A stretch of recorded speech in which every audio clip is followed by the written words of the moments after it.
How did you decide to move into an SPO household back in the day?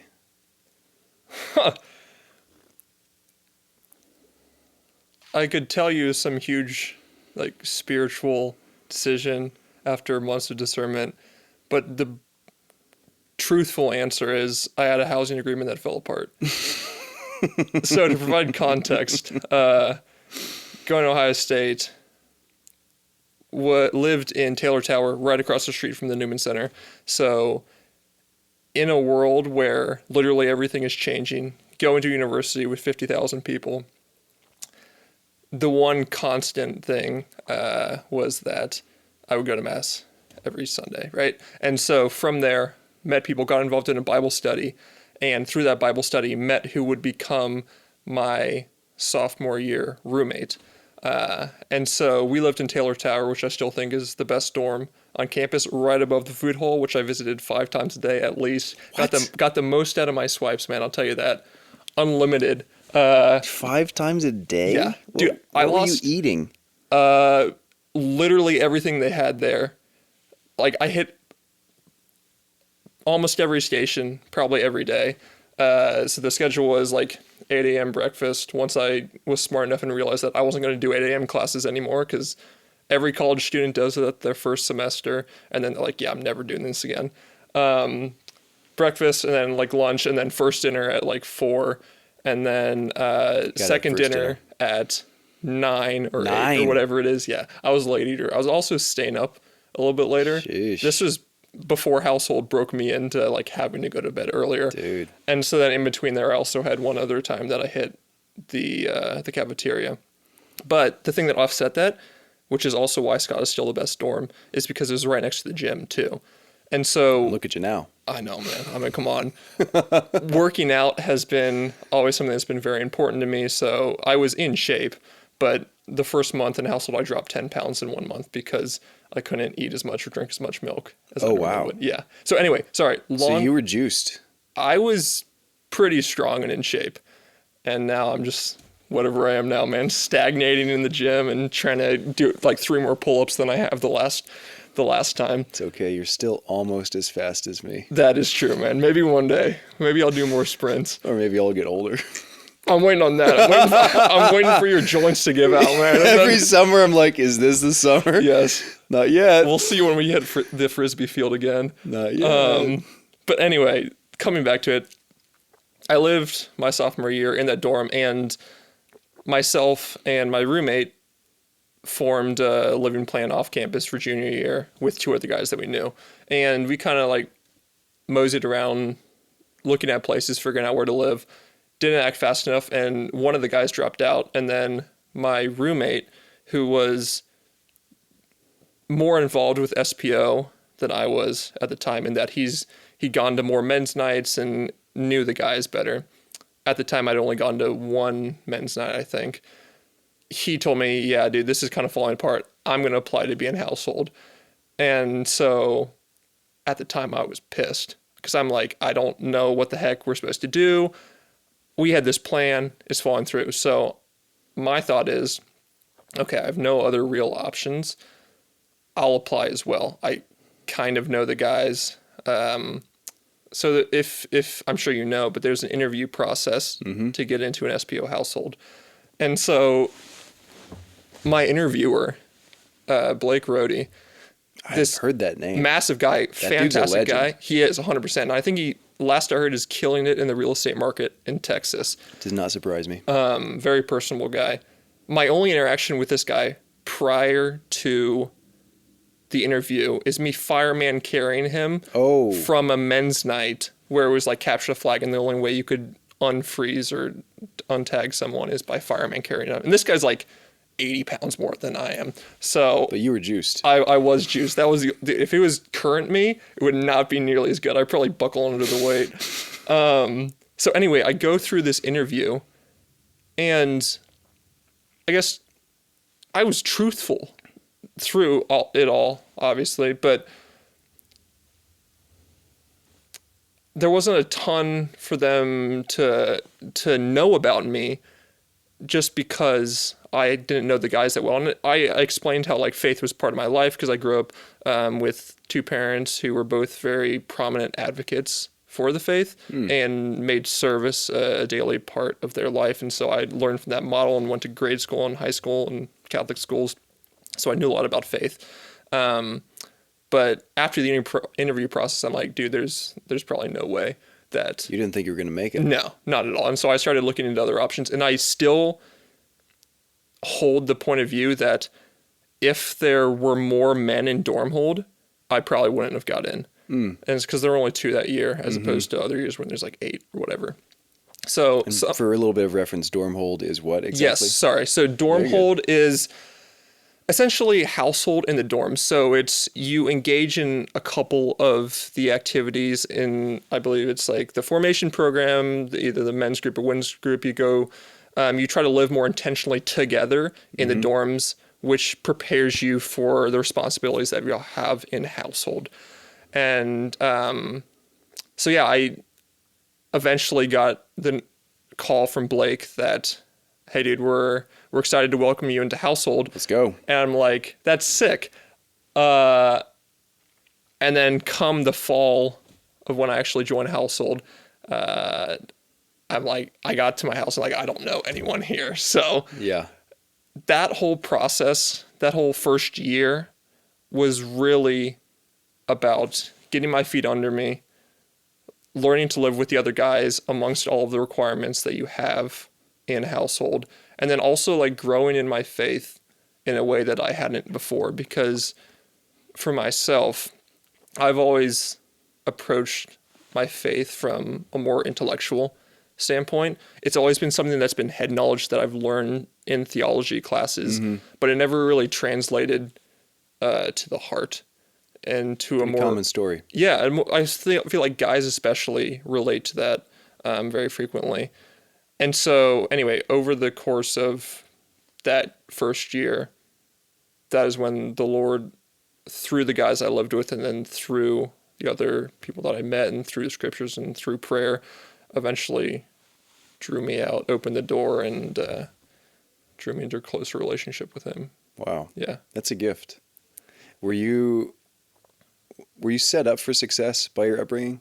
A stable family, in the faith, parents still together, good sibling life, all that stuff. What was it like growing up in the Catholic Church? And where are you from? Dayton originally. Okay, so Go Flyers. Grew up in Dayton. Yep. I don't know what that means. That's the basketball team that just got, I think, hosed in the March Madness. Oh. They were in their final for the conference tournament and they barely lost. And they're no longer in. They're not going to be in March Madness this year, which is unfortunate.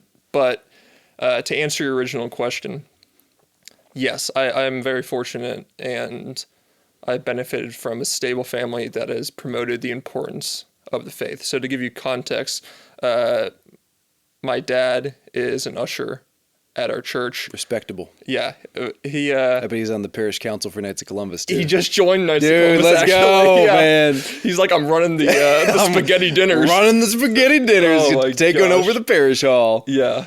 So he's great. My mom was a Eucharistic minister. Both of Classic. them coached my sports teams growing up, and then my sisters as well. What'd you play? I played everything except baseball because I hate baseball. You hate baseball. Well, I played t-ball for 1 year, but then I ended up hitting the tee more than the ball. Same. And I'm like, dude, this isn't for me. I'm so much better with my feet anyway. So soccer, as I grew older, really became my sport. And then I played like basketball and ran track and whatever else there was. And so you're spiritually European now? I am. Football is still the best sport, baby. No one can convince Get me out of here. otherwise. You're off the set. Get out. Yeah.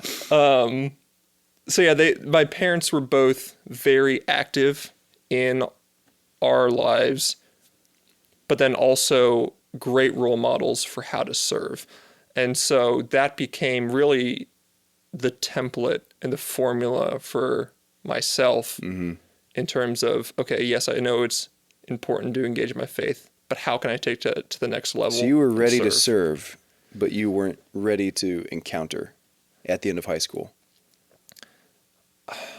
To a degree, I think there's a level of maturation that you have to go through to fully understand that. But for example, like I helped lead Kairos, which is Oh, no way. I've heard Yeah. good things about that. fantastic. Well, that was my first actual experience with God, I would say, is Okay. going the retreat and then leading the subsequent one. Nice. Is where And that's God, what, junior, senior year? Okay. yeah, is where God first kicked open the door a little bit, and Is that then just like a junior high school retreat setup, co-ed? Like what's the, I didn't grow up Catholic, so what's sure. the breakdown of that? yeah. So Kairos means God's time. So Yeah. the whole point is setting aside what was 3 or 4 days to hear the testimonies of your fellow classmates, but then also to examine and more closely reflect what it is you've been learning in your theology classes, right? And they very annoyingly tell us, make us put our phones away and say, we ask what time is it, and they're like, it's God's time. So, Ah, that's so corny. oh my gosh. But what was really cool about that was, whereas all the retreats I'd gone on up until that point were led by teachers and priests and whatnot, which is great, this retreat is led by students as well. So Really? yes. And so the students plan pretty much the entire retreat with some help. Whoa. And these are high schoolers. Keep Yeah. that in mind. And then they give the talks, they give their testimony. Wow. And so That's a lot of responsibility for a minor. yeah, you're trusting like a 17, 18-year-old Yeah. That kid must have with been that. chaos. Surprisingly, it works pretty well. And I think because the campus minister did a good job of vetting the Okay. people. And so what was really cool in that was the ability to hear how the Lord had worked in my classmates' lives. And then also to be able to discuss that in the small groups, which were also led. So you were no stranger to small group culture by the time you made it to OSU. Correct. So an SPO is probably kind of familiar to you at some level. It was. I mean, there was still, I think the SPO small groups, especially the men's groups and the formation groups, went deeper Yeah. than any small group I've ever been part of, which obviously, because of Kairos, you're only on the retreat for a couple days, Guys right? and girls, and you're all 16 or 17. Everyone's stupid Yeah. and hormonal. Yeah, yeah. I'm probably Yes. distracted by the guys or girls around. Yep. Yeah. Yeah. But the idea of a small group was not new to me, and I knew how to kind of go about it. And I also had led one from the Kairos that I led, so I knew how Yeah. they were supposed to function. So were you looking for something like SPO when you made it to campus? Or was that just like happenstance that someone pulled you in from the Newman Center? Or how'd that work? Who was your first in? I wouldn't say I was necessarily looking for an SPO because I didn't know it existed. While there were things like Kairos, and I did go to a Catholic high school, I never was engaged in a youth group or anything like that. So the idea of going to a group like that or living more actively in something like that outside of school or Sunday Mass was a little bit new to me. Okay. Like Christianity as a way of life and a culture, not just a Yes. series of sacramental programs. Yeah. I mean, if you go back to remember what I was saying, it's like it was head knowledge, right? But it didn't Right. really translate. So I didn't integrate it into the other parts of my life Right. to the degree that I would when I was an SPO. This is something that I was actually talking about with Danny Gilmore the other day. Mm-hmm. We were talking about, just to jump ahead a little bit, we were talking about the formation program for the young adults. Mm-hmm. And Danny is so good because he always identifies that a changed culture only moves at the speed of conversion of the heart and encounter with Christ. You cannot accelerate a true men's culture or a co-ed formation culture faster than you can build individual encounters of the heart. Yeah. And so the debate that we were having, or the gentleman's discussion that we were having, was how do you accelerate that process of encounter? Because men and women approach that, my thesis, men and women approach that in different ways. Yeah. With women, you can say, would you like to be formed? The answer is yes. With men, you ask, would you like to be formed? The answer is, screw you. Like, what's Yeah. your deal, weirdo? Yeah. So it's a different pitch. Whereas with women, if you reverse it, it's, hey, do you want to lead something? Screw you. Yeah. With men, it's like, do you want to lead something? Yeah. Yeah, it's like, I went to mass once. I'm probably ready. Like, Got put me the in. Macho energy. Yeah, it's just like, put them at you mission first. Yeah. And so you have to draw men into an environment of fraternity and brotherhood and mission, and then they almost backdoor themselves into an encounter with Christ. Yeah. With women, it seems like it's reversed. Do you think that's true, or is that an oversimplification?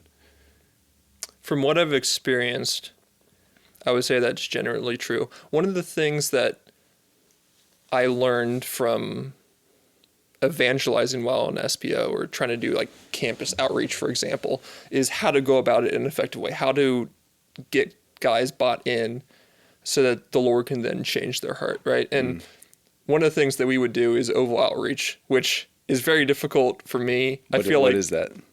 Yeah, so oval outreach is essentially everyone goes on the oval. And What's the oval? Yes. Sorry, I need to explain a lot more. I didn't go to OSU, dude. I just assume everyone goes here because like 80% of the population in Columbus is a Buckeye. Yeah. So the oval is a big grassy area in the center of campus. It's right next to the main library. It's where a lot of people go and hang out on a nice day, throw a frisbee. The quad. The quad, essentially, yeah, and the stereotypical quad on any campus. And so what we would do, because there were a lot of people out there, is we would go out often in pairs and try to go up to people and evangelize however they we love could. that. Yes, because there's So many fans of that. there's nothing that keeps someone's blockers down, like going up to someone like, "Hey, do you know about Jesus?" Yeah. Jim Gaffigan has a bit about that. It's like if you approached the Pope on the quad and said, "Can I talk to you about Jesus?" He'd say, "I'd rather you not." Yeah, are you trying to sell me on something? It's like, yes, but not really. It's gonna change your life. Please, it's free, I promise. Yes.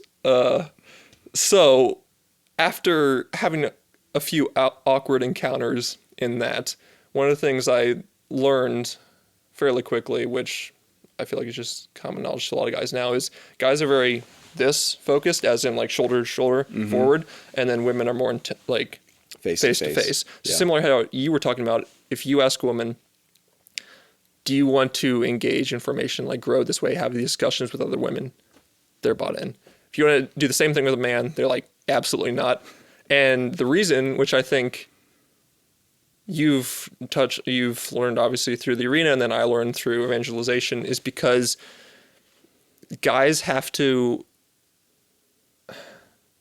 know that the other person cares about them, but then also think that it's not just some like dopey, wimpy. It can't just be feelings, bro. Yeah. There has to be some grit to it. Yeah. There has to be some mission to it. Because the one thing that our culture does not give men is really ownership over anything. And so that's something I want to talk about with you in the second half of this conversation. But in the first half, we're teeing up the idea of sovereignty. Yep. Every man is given sovereignty by God over his own being, his own life, and his own environment. And so he enters into a room not as a victim or passive recipient, but as an agent and as a culture maker. And women, of course, have the ability to set culture as well. But primarily, maybe not primarily, strongly, women are looking to receive something that is good. Men are looking to give something that is good. Yeah. And in that, they each find their fulfillment. Yep. It's just human nature and the way God made us, theology of the body stuff. So with men, you have to give them a sense of fraternity and momentum. Men hate stagnation. They hate sitting still and not moving in general. Yep. Unless you trick them into it with sports or beer or, video games or what have you. But there's a reason that video games in particular are so pernicious now in America, because it gives you the illusion of movement. It gives you the illusion. It's cheap. It's fake progress. Yeah. You're just mining dopamine. It's like the leveling up, the advancement, the skill stacking, all of it's fake and just consumes massive amounts of time. It's not real. Yep. But the household is real. And so how did that household coax you into a deeper sense of fraternity, community, and momentum in the spiritual life? Like, what was that first year like of SPO household? And then how did it fall short? Because nothing's perfect. Like, give me the high and the low. Like, what did it do for you? And how did it maybe set you back in a way? No, the first year was probably one of the most transformational years of my life. For a couple of reasons. One, I had to learn how to organize my schedule well, because that was the year when I was taking more credit hours than I ever had working a part-time job and then engaging in all of the SPO responsibilities. What was your job? So I worked as a software engineer for a research lab in Dayton, building AI models, which was sick. All right. And now I'm like, I've set up the trajectory that we're on now of everyone being replaced by AI. You're the worst. Yeah, so, You're just doing the Lord's work over there. Yep. One model at a time. Worst. You enjoyed replacing me. Yeah. Thank you. I'm about to get Appreciate replaced, man. So you watch out. The genie always comes for the sorcerer in the end. Yeah. But that's another story. Yeah. Keep going. So anyway, organizational skills, had to learn. Living with 12 other guys That's a big at the house. time is a massive Are you house. in Antioch? Yes. Dude. Which is The peak. such a dump you in the deep end. It's like there's no onboarding with No. like Bethlehem or Malta at the time, and it's like on Have the fun. quiet. It's You're in like the shark pit. you're dropped amongst all of the frats and the sororities and all the busyness. Oh, that's right, because And- you're on the row. Yeah, which is its own fun and craziness. So I remember there would be times because SPO made me more extroverted, but I was definitely a little bit more of an introvert prior to coming. So there would be times when, John, I would hide in the basement, like watching Netflix, because I'm like, I can't stand to be around like One more dude. another person, because SPO is also the host house. Yeah. And Antioch's never quiet.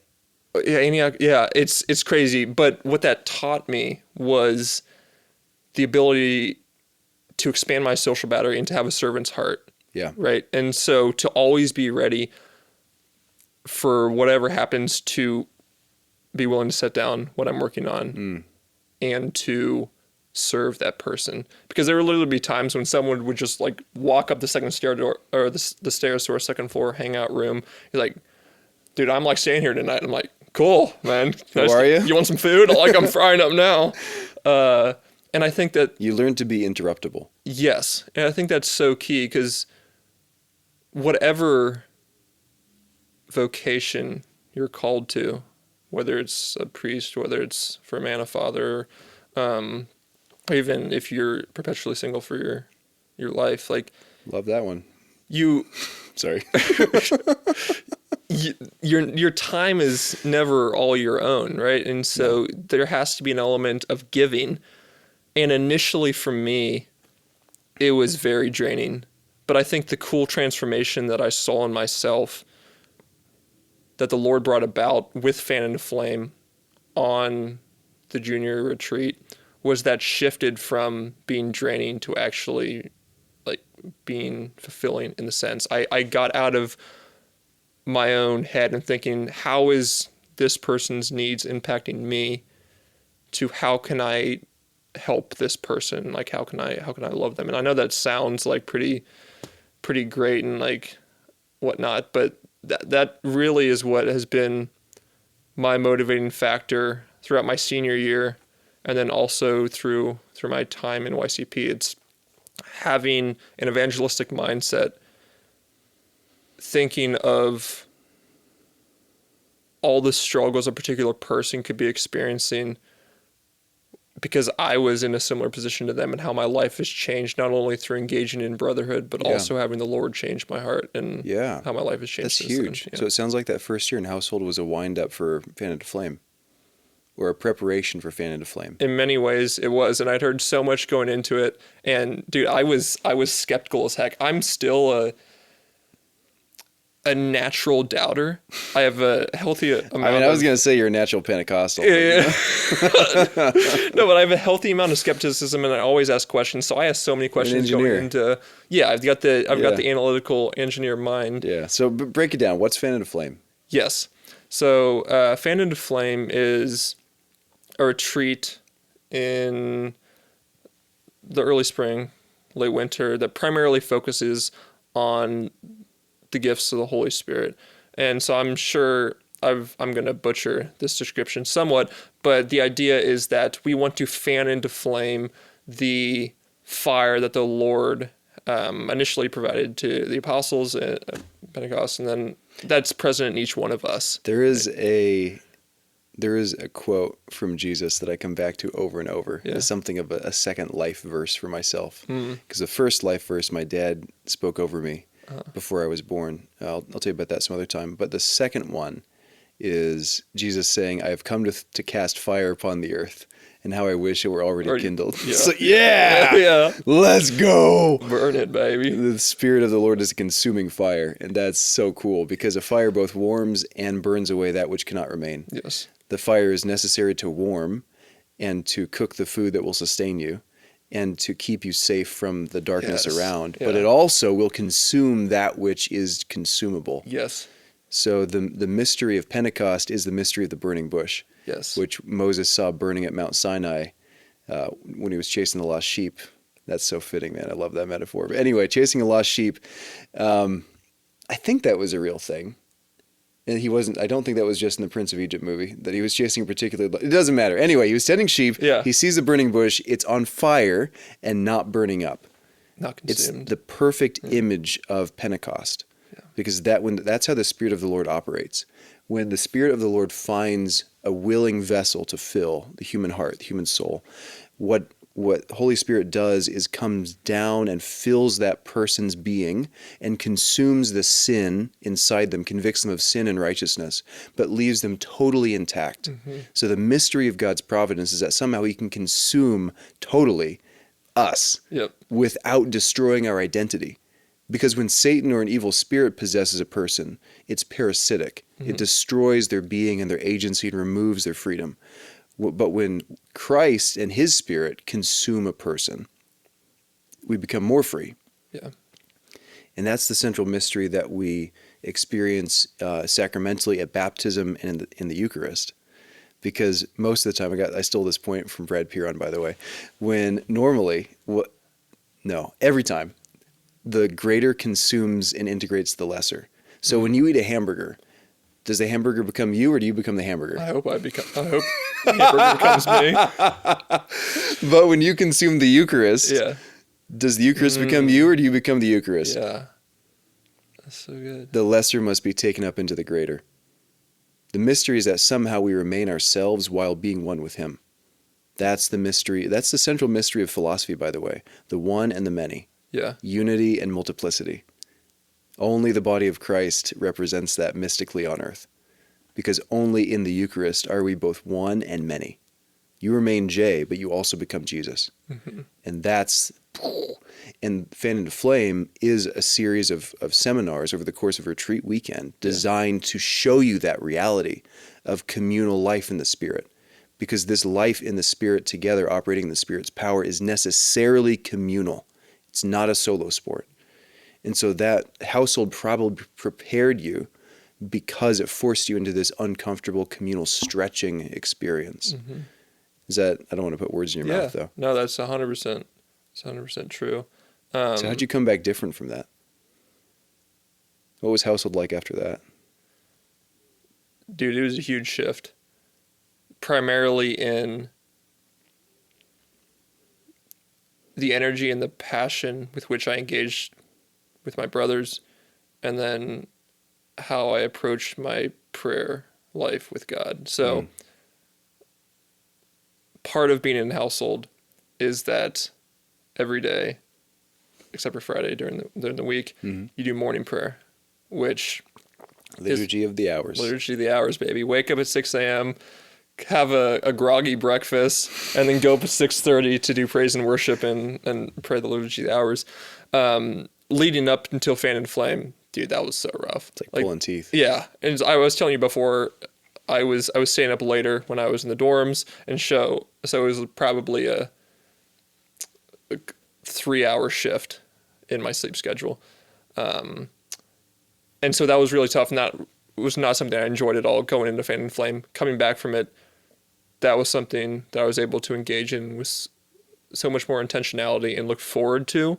My desire for going to adoration was so much greater. The calm and the peace that I experienced during adoration was so much greater. And I think I mentioned this a little bit before, but what was draining to me before in terms of pouring myself out became more joyful and more life-giving because I was finally allowing the Lord to pour into my cup. And because you can't white knuckle evangelization for a long period of time. Like if you're not allowing the Lord to pour into you, like you can't pour anything out yourself. And so I think that what was big for Fan and Flame was literally like opening my hands, allowing the Lord to bestow upon me the grace that whatever He wanted. How did that happen? How did you do that? Was it a prayer? Was it a moment? Was it a vibe? Like, how did you actually how'd that shift to letting God pour into your heart Yeah. for the first time?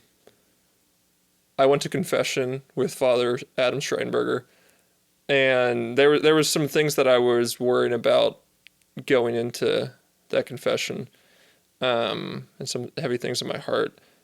And going to confession with him, he just alleviated a lot of those worries Wow. and gave me, I guess, absolution for that as well. And I remember coming back and kneeling in the church at St. Matthew's, and I don't know, just being poured over by God and by the Spirit. Is And it something you asked for in that moment, or did it just happen? I wanted something, because going into the retreat, I was asking so many questions. I was explicitly fixated on tongues, Yeah. because Everyone gets tripped up on that. they do, and everyone talks about it. I'm like, yeah, what is it like? Like, can I ask for it? Whatever. Because as I mentioned before, I was very. It's harder for me to believe some of those things. I do, but You're an engineer. yeah, it's tough.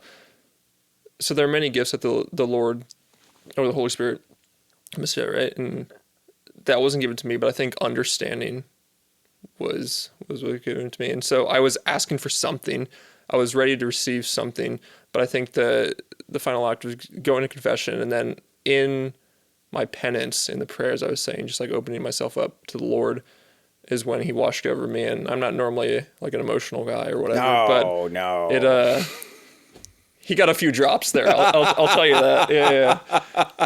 Yeah. And then I remember Michael Fontana, who was my household leader Love at the that guy. time, fantastic guy, great ultimate player, Yeah.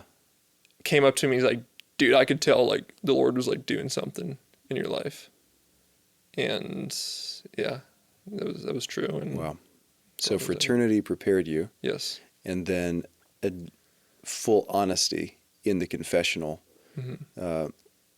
churned up the soil, yeah, and then an honest prayer time before the Lord, before His face, in the context of a community of believers, was a moment of receptivity, yeah, and that was an encounter.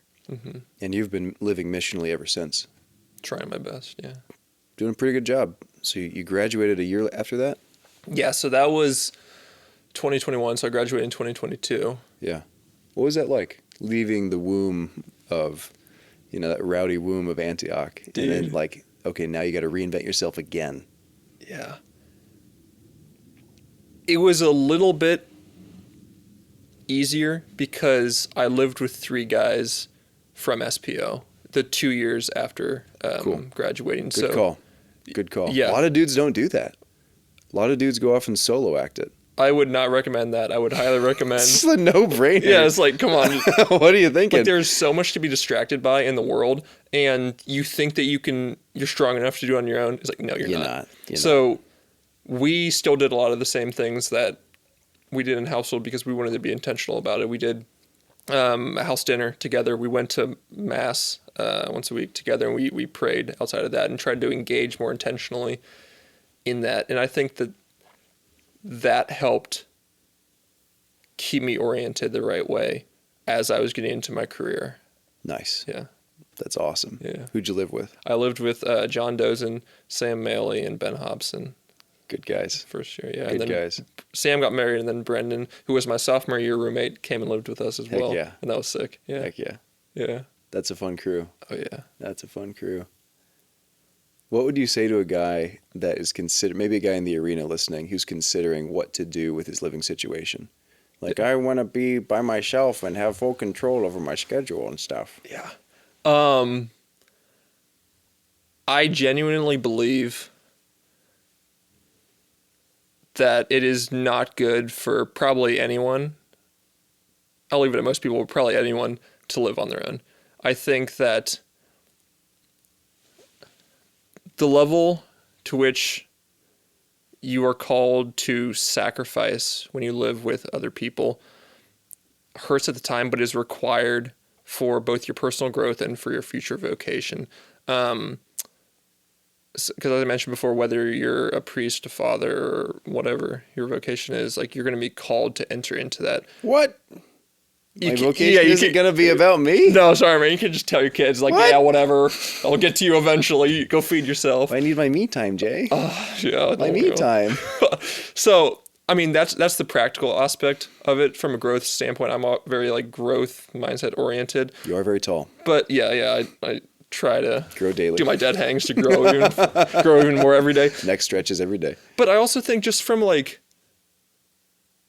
a fun standpoint, it's so cool living with other guys. Like, and just the shenanigans you get up to, the random, unplanned, spontaneous Margin time. things that you do. The margin time. That was something that was huge in SPO. I'm very structured, if you can't tell. I can tell. And yeah, and it's hard for me to engage in spontaneity. But Same. one of my roommates that year was so good at being spontaneous. And so that actually allowed me to grow into even deeper relationship with the guys because we do random things which are far more memorable than planning something else. So anyway, I would highly recommend, because of the personal growth, because of just the hanging out with the guys, and then the final aspect that I would say is the accountability. Love it. If you want to actually grow the way that you say you do, whether it be working out, whether it be prayer life, whatever, you need someone to hold you accountable. And the easiest way for someone to do that is if they live with you and they see what you do at all times. And so I think especially for guys who have desires to get married or join the priesthood and want to grow, want to have a good time, I would 100% recommend the roommates. Plus, from a financial standpoint, like, Yeah. it's no, like, do you want to pay on. $1,300 or $1,600 or whatever the heck it To is? live by yourself? Yeah, no, come on. So in my Yeah. living situation, I'm very fortunate. I have 3 other roommates, 2 of whom were in my arena small group. One of them just got engaged. The other one just bought a house. Nice. So they'll be moving out, but we're gonna reload it, man. We're gonna live Load with the it up. guys. Load it up. baby. Load it up. Yeah. Brotherhood till marriage. Yes, sir, baby. Then maybe a roommate. I don't know. It's like how Tim Hughes did it. It's like the legend. Had Riley live in his house for like Dude. 2 years while married. Just unreal. Tim is like, Unreal. I love Tim. We got to have our circles overlap for so long. I'm sure you probably know this, but the house that I now own Used was to be from Tim's. Tim. Yep. And at the time, That's where we had my congratulations. You just got confirmed. hey, let's Yeah. go, baby. Yeah, 949. Yeah. Strong house. It is, for sure. But anyway, at the time when we were negotiating this, Tim and I also were on YCP leadership team together and ran a arena small group together. So I'm like, dude, Tim, if this gets a little bumpy, this might be a little rough. But we've been able to get through that where it wasn't really ever an issue. And Tim is such a great role model for living an integrated life. Yeah. Because him and Sarah are involved in so much. And I've asked Yeah. him, Tim, how do you have time to do this while having now 2 kids? Yeah. How do you continue to pour into guys at the arena? How do you serve at St. Mary's? They're trying to do a thing with young families there too. And so I think they're an example of you can continue to engage in service, to have a mission mindset at whatever stage in life you're at. Because that's one of the things that I've seen a little bit, which frustrates me. And I want to prevent myself from being too harsh because I'm not in the stage of life of being married. But a lot of people, when they get married, they cease to engage in some type of mission. American normal takes over. Yeah. And I understand that there's so Suburb many life takes over. responsibilities in that. Yeah. But I think, If you don't go into that with a strong narrative of what your mission is going to be, America will happily define that for you. yeah. And it's very good at it. Yeah. It's destroyed better men than us. Mm-hmm. And I'm not saying that everyone who's just got a suburb house and a couple kids and is busy all the time he's not failing. Yeah. It's just he's not. This is where an unintentional weaponization of the phrase primary vocation is trouble, because a man's primary vocation is to his family. Yes. If he's correct. 100%. That's his married state. Yep. But part of his duty as a married man is to bring his household into the broader Catholic culture. Mm-hmm.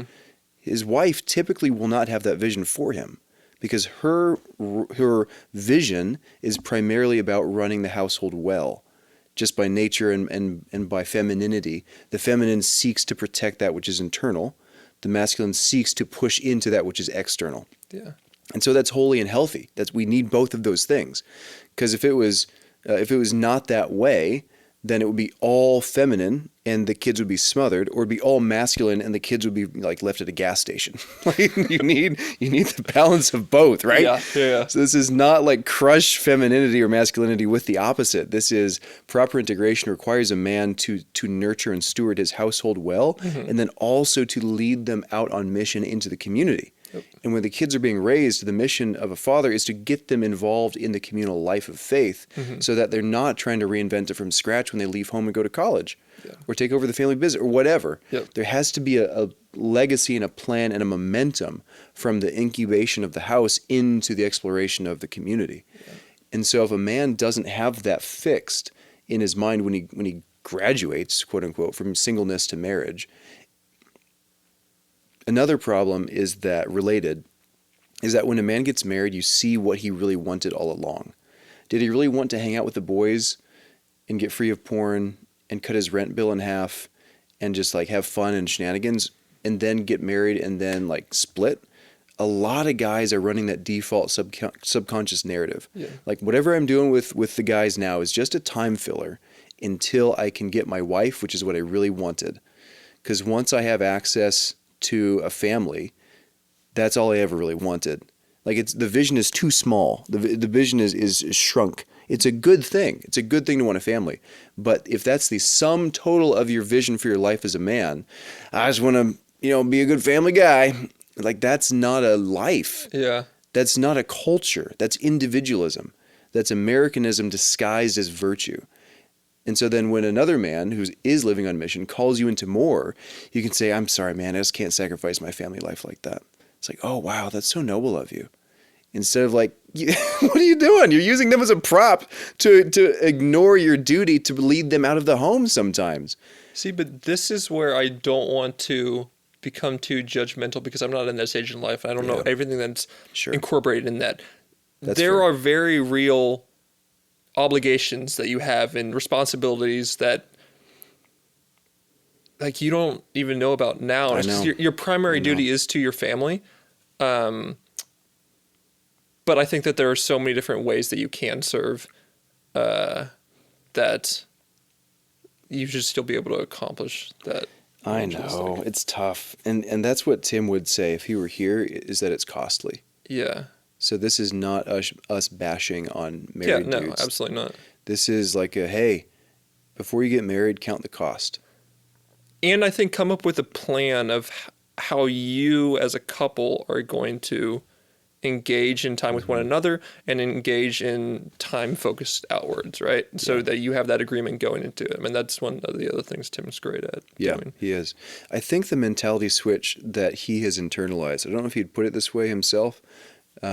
His favorite duality is mobility, stability. Mobility when you're single, stability when you're married. But what he has figured out is that time with community is not marginal around time at work. He's not worshiping his career. Time at work is marginal in his life around time with community. Yeah. It's a mental shift. Even if you're working a full-time job, that's not where you're a witness there. You're on mission there. You're building culture there.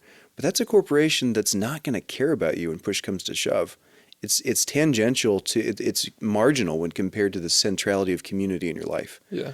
And so that was a huge shift for me that I didn't really understand until I frankly quit my engineering job and went to work for SPO, which is, these relationships are the lion's share of the purpose of my life right now. The unpleasant things I have to do or the paid things I have to do to support that way of life is really margin. Yeah. It's there to support the mission of being a part of this people. I'm not here to just scalp a few friendships to keep myself going in the job. The job is not my God. The community is not my God either, but the community is the body of my God. So it's the body of Christ. Like we take that seriously. Yeah. So it's more about what's happening here amongst the people of God than it's about trying to make a huge name for ourselves individually in the kingdom of man. Now within that God will absolutely use high caliber men such as yourself to be both spiritually and professionally entrepreneurial, to go out and win resources for the kingdom of God. Yeah. But it's always about the whole more than it is the part. And the mystery is that within that, the part, you and me, we're still taken care of within the whole. Like we're not forgotten within it. It's just a generosity frame more than it's a demanding frame. And there's actually freedom in that. One of the things that I struggle with that balance is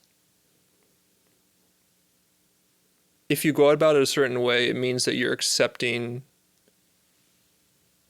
to say essentially flatline in your performance at work, which it all depends on what you prioritize, right? And I'm not going to say that one way is always better than another because everything, your time is essentially a zero-sum game. And what if you spend 1 hour here, you can't spend it somewhere else. And so I think we are called to excel professionally to some degree and in many aspects of our life as we can, while understanding that we can't be masters at everything, right? And so there are a lot of people who are professionally motivated and looking to excel in that way. And I'm not going to say that's a bad thing. No, I would just ask, we need those people. Yeah, we need all the different types of people, Yeah. or else society wouldn't function and we wouldn't progress as we would. The question that you have to ask yourself is, what are you sacrificing to get there?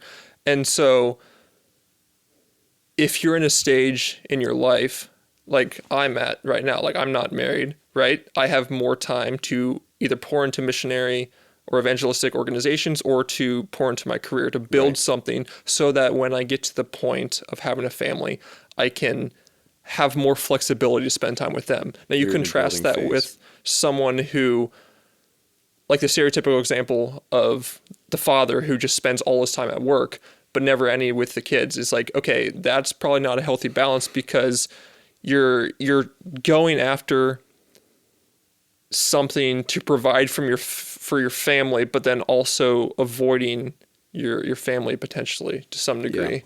And so I as you mentioned, I think it's important that we have people who want to excel professionally. And I don't want to ever condemn that. I just ambition, holy ambition is absolutely beautiful. Yeah. And we need it. There's a greatness of spirit to that. I would never counsel a man to be content with a small life. Yeah. Never. I want greatness for every man in the arena. Yeah. I think the thing that I've just been shown over and over again in my last couple of years of experience is that everything is a balance. And asking yourself the question, what am I willing to give up at this given point in time? What am I willing to sacrifice for the payoff down the road? And that really brings it full circle because the three words that for me really guided this conversation were fraternity, encounter, and sovereignty. Fraternity is what you experienced in SPO, brotherhood. Encounter is how God got a hold of your heart at Fan into Flame. Sovereignty is how he trained you, he is training you now to be a man who's able to take account of that balance and to do it proactively, not see himself as a passive victim, but a proactive culture maker that has things in his grasp that must be balanced, and he must do it. And so sovereignty does not mean power hunger. Sovereignty means that God has made you to be not self-sufficient, but self-mastered. It's meeking a horse, as we heard several arena sessions ago. That's just such a good word. When you meek a horse, you leave its strength intact, but you make it guided by virtue. You don't break its spirit. You just teach it to take the bit, which directs it. So your greatness of spirit, your magnanimity is the horse, and you direct it to actions. The reins are your balancing tools. Yeah. So if you're falling off the horse one way, the reins are given to you to correct and to steer, because God entrusts every man to be sovereign over his own life. Sovereign within the sovereignty of God, of course, never opposing God's own sovereignty. But God makes men like himself. As you grow in holiness, you grow in sovereignty and authority. Yeah. Yeah, and you do that well. I see you taking steps all the time. I mean, most notably in my life is I don't see what you're like at work, but I see what you're like at YCP. And the intentionality with which you've stewarded that environment and made that missional and sought quality and sustainability. That's really honorable. Thank you. Yeah, I'm proud of the way that you're leading that. It's an honor to serve with you in that. Yeah, I mean, I've been very blessed by having team members like you and other people who obviously are very passionate about their role, which allows us as an organization, us as a chapter, to just be able to do a lot more than we would otherwise. But yeah, like the leadership through YCP has been a tremendous growing experience for me, and being able to step into like that sovereignty, being able to pour into an evangelistic outlet to reach out to all of those people who may be new to Columbus or maybe coming back to the faith for the first time, and hey, they just found about YCP on Facebook or Instagram or whatever it may be. To be able to see them, to get to know them, and then to ultimately call them into the greater community, into relationship with God, has been fantastic. And that this is what I have discerned that the Lord is calling me to in this period of my life. And he's continued to bless me in multiple ways to go about this, and he's continued to remind me to rely on him through the process as well. So, yeah. That's cool, man. Yeah. You're doing a good job. I try. Yeah. Empowered by great guys. Like I mean, you I and can, everyone else. I can see how you've matured as a leader in the past year. It's been really cool to watch. Confidence, poise, planning, strategy. It's all coming together. Yeah. Yeah. Respect it a lot. Thank you. I appreciate it.